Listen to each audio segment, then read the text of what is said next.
Good evening friends. கர்மயோகியின் அருள் அமுதம் 12th சாப்டர் நோயற்ற வாழ்வு தொடர்ச்சி.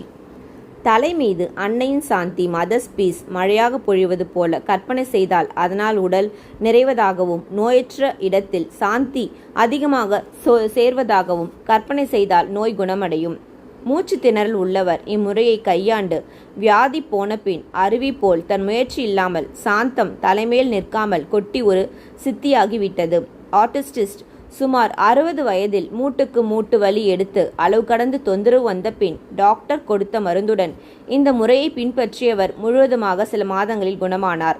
மயக்கம், வலிப்பு, ஃபிட்ஸ் வந்த இளைஞருக்கு 5 ஆண்டுகளுக்கு டாக்டர் மருந்து எழுதி கொடுத்த பின் இந்த முறை பூரண குணம் அளித்ததால் மருந்தை விட்டு விடலாமா, தொடர்வதா என்ற ஐயம் ஏற்பட்டது.